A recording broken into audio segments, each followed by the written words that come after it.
Assalamualaikum warahmatullahi wabarakatuh. Hamdanillahi wa bihi nasta'in. Wassalatan wassalaman ala khatimin nabiyyin wa imamil mursalin. Anzala alaihi rabbuhul qur'anal karim bilisanin arabiyyin mubin. Wa ba'du. Perlu antum ketahui bahwasannya kitab Alfiyah Ibnu Malik ini mencakup hampir seluruh pembahasan ilmu nahwu. Jadi bagi antum yang sudah belajar untuk yang dasar, maka janganlah merasa cukup, lanjutlah ke kitab Alfiyah Ibnu Malik. Dan kemudian adapun metode belajar Alfiyah Ibnu Malik ini adalah kita akan mengi'rab dulu kitab ini. Setelah kita i'rab, baru kemudian kita pelajari isinya. Kenapa kita i'rab dulu? Karena mengi'rab itu akan mendudukkan konsep yang sudah kita pelajari. Disitulah pentingnya kita mengi'rab dulu kitab ini sebelum kita mempelajarinya. Ya tentu saja materi di dalamnya juga penting ya. Tetapi mengi'rabnya akan membuat kita lebih mudah memahami isinya. Jadi kembali lagi, dengan mengi'rab kita berarti mendapatkan dua. Satu, kita praktek ya, mendudukkan konsep yang sudah kita pelajari. Yang kedua, kita menjadi lebih mudah memahami kitab Alfiyah Ibnu Maliknya. Baik, langsung kita mulai. Pertama di sini qala. Qala terjemahannya adalah berkata, dan qala di sini adalah fi'il madhi. Kemudian selanjutnya Muhammadun adalah fa'il. Fa'il dari qala. Terjemahan Muhammadun adalah Muhammad ya, karena ini adalah isim alam ya, nama orang. Jadi Muhammad ini siapa? Muhammad ini adalah namanya Ibnu Malik. Malik itu bukan nama musannif kitab ini. Namanya adalah Muhammad. Lah jadi Malik itu siapa? Malik itu nama kakeknya. Maka kita lanjutkan sedikit. Huwa di sini adalah mubtada, terjemahannya adalah dia. Kemudian ibnu artinya putra, dan posisinya di sini adalah sebagai khabar dari huwa ya, huwa tadi mubtada, dan dia mudhaf. Kemudian Malik adalah mudhafun ilaih. Jadi Muhammad ini dia itu adalah putra Malik. Kemudian selanjutnya Ahmadu. Ahmadu di sini adalah fi'il mudhari'. Kemudian fa'ilnya adalah dhamir mustatir wujuban, takdirnya ana. Terjemahannya adalah aku memuji. Ahmadu ini dapat kita temukan dalam tasrif lugawi fi'il mudhari'. Nanti fi'il madinya hamida yahmadu mudhari'nya. Nah, kemudian yahmadu ini masuklah dia ke tasrif lugawinya yang berbunyi yahmadu, yahmadani, yahmaduna, dan seterusnya sampai ke bawah, ketemulah dengan ahmadu, nahmadu. Di sini ahmadu artinya aku memuji. Selanjutnya ada Rabbi. Rabbi di sini terjemahannya adalah Tuhanku ya, di mana Rabbnya ini adalah maf'ulun bih. Jadi ahmadu, aku memuji. Siapa yang kena puji? Yang kena puji adalah Rabbi. Jadi Rabbi ini adalah maf'ulun bih. Nah, kalau maf'ulun bih kan mansub ya. Tapi kemudian ini kok Rabbi? Kenapa tidak Robba? Dikarenakan dianya bersambung dengan ya mutakallim. Sehingga nanti alamat nasabnya atau tanda nasabnya adalah dia muqaddarah. Maka kita katakan nanti wa alamatu nasbihi fathatun muqaddaratun ala ma qabla ya il mutakallim. Kemudian selanjutnya Rabbi mudhaf dan ya mutakallim adalah mudhafun ilaih. Kemudian selanjutnya lafzul jalalah. Lafzul jalalah di sini adalah sebagai ataf bayan. Ataf bayan li Rabbi. Kemudian selanjutnya ada khaira. Apa ini khaira? Pertama kita cerita bahannya dulu ya, karena kalau kita ketik di kamus ini khaira akan keluar dia ini masdar. Kalau dia masdar berarti terjemahannya baik. Padahal ini menceritakan lafzul jalalah khaira malik, ya.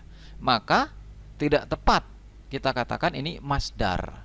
Jadi ini lebih tepat, khaira ini adalah isim tafdil. Nah, isim tafdil wazannya cuma satu, yaitu af'alu. Berarti harusnya kan ini akhyar, af'al ya, akhyar. Namun hamzah yang pertamanya itu dibuang dalam 3 kata, yaitu pada khairun, syarrun, dan habbun. Nah, keterangan hal ini nanti bisa dilihat di dalam kitab Jami'ud Durus. Baik, kita lanjut. Khaira di sini kenapa dia dibarisi fathah? Karena dia maf'ulun bih juga dari fi'il yang mahdzub. Takdirnya adalah amdahu. Amdahu di sini adalah fi'il mudhari' juga ya, dari madaha yamdahu, artinya memuji juga. Kemudian khaira mudhaf dan malik adalah mudhafun ilaih. Terjemahannya adalah sebaik-baik raja. Kemudian jumlah dari Ahmadu ini adalah fi mahalli nasbin maf'ulun bih. Maf'ulun bih dari mana? Dari qala. Qala tadi kan berkata. Jadi apa yang dikatakan? Nah, yang dikatakan yang dari Ahmadu itu. Maka kita sebut fi mahalli nasbin maf'ulun bih. Kemudian selanjutnya musolliyan. Musolliyan ini terjemahannya adalah seraya bersolawat. Jadi Ahmadu, aku memuji, musolliyan, seraya bersolawat. Musolliyan ini posisinya adalah sebagai hal. Sohibul halnya adalah domir mustatir wujuban yang ada di fi'il Ahmadu. Kemudian selanjutnya alan nabiyyi, terjemahannya adalah atas nabi. Ini adalah jar majrur. Ini hanya kita katakan saja muta'alliq ala musolliyan. Selanjutnya al-mustafa. Al-mustafa adalah na'at. Man'utnya adalah an-nabiyyi. Mustafa terjemahannya adalah terpilih, dan karena dia na'at maka kita kasih tambahan terjemahan yang. Jadi alan nabiyyil mustafa, atas nabi yang terpilih. Kemudian kalau nabi majrur dengan adanya ala, harusnya mustafa juga majrur karena na'atnya. Iya, memang majrur, tetapi tanda jarnya adalah muqaddarah. Kenapa tanda jarnya muqaddarah? Karena al-mustafa ini adalah isim ghairu sahih akhir. Lebih khususnya adalah isim maksur. Karena itulah tanda jarnya muqaddarah. Kemudian selanjutnya wa alihi dan keluarganya. Wawnya ini adalah waw atof. Kemudian ali adalah ma'tuf. Ma'tuf ala nabiyyi. Jadi musallian ala nabiyyi wa ali, seperti itu. Kemudian ali mudhaf dan hi mudhafun ilaih. Kemudian selanjutnya al-mustakmilina. Al-mustakmilina adalah na'at. Na'at dari ali. Terjemahannya adalah sempurna. Ini mustakmilina adalah sigot isim fa'il. Kemudian dia ini jamak mudzakkar salim. Makanya dia menggunakan mustakmilina, di mana ya-nya itu adalah sebagai alamat jarnya. Kemudian selanjutnya isim fa'ilnya ini beramal. Nah, tentang bagaimana isim fa'il itu bisa beramal, kajiannya ada di bait ke-428.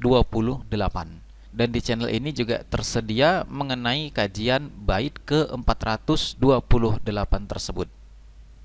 Nah, isim fa'ilnya ini ada fa'ilnya, yaitu dhamir mustatir. Baru kemudian ada juga maf'ulnya. Mana maf'ulnya? Maf'ulnya adalah syarafa. Terjemahannya adalah mulia. Loh, kok kayaknya nggak cocok sempurna mulia itu, kok mulia jadi maf'ulnya? Karena tadi kita terjemahkan mustakmilina adalah hanya sempurna. Padahal dia ini isim fa'il. Isim fa'il itu lebih tepat kita terjemahkan dengan pelaku. Berarti kalau sempurna berarti penyempurna atau yang menyempurnakan. Jadi wa alihi dan keluarganya. Kemudian mustakmilina na'at tadi ya, berarti kita terjemahkan yang mereka menyempurnakan. Nah, seperti itu. Kemudian selanjutnya syarafa. Apa yang disempurnakan? Yang disempurnakan adalah syarafa, yaitu kemuliaan. Kemudian satu lagi, ada yang menarik di sini, yaitu pada kata qala. Qala di sini adalah fi'il madhi. Jadi kalau antum semua sering mendengarkan ustadz ceramah mengatakan begini, qala Allahu ta'ala fil Qur'anil Karim. Nah, seperti itu.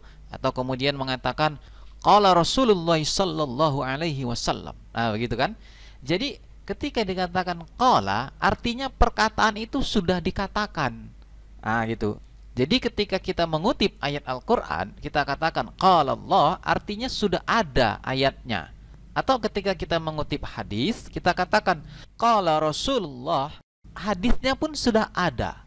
Nah, ini qala Muhammadun, berkata Muhammad. Lah yang dikatakan belum ada. Nah, ya kan? Karena yang dikatakan adalah setelahnya. Lah jadi kok bisa sesuatu yang belum dikatakan tetapi pakai fi'il madhi, qala?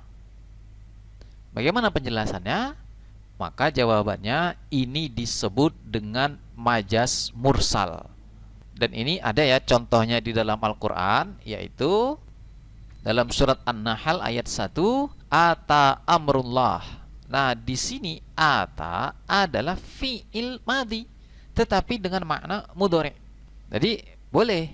Namun hal ini punya syarat ya. Syaratnya adalah jika perkara yang akan dikatakan, dalam hal ini qala ini yang kita bicarakan ya, perkara yang akan dikatakan adalah sesuatu yang dia yakin dan mantap akan terjadinya.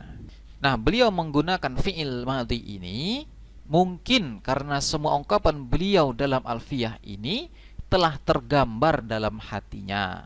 Jadi seakan-akan sudah diucapkan. Jadi sebelum ditulis, seakan-akan ini sudah tergambar semua bait-bait di dalam kitab Alfiyah ini. Dan kajian mengenai majas mursal ini tidak akan kita kaji ya, dikarenakan ini adalah pembahasan dalam ilmu balaghah. Nah, kita di sini hanya singgung sedikit saja. Nah, sekian dulu kajian kita pada bait 1 sampai 2 ini. Nantikan kajian bait-bait selanjutnya pada pertemuan yang selanjutnya. Sekian, wallahu a'lam.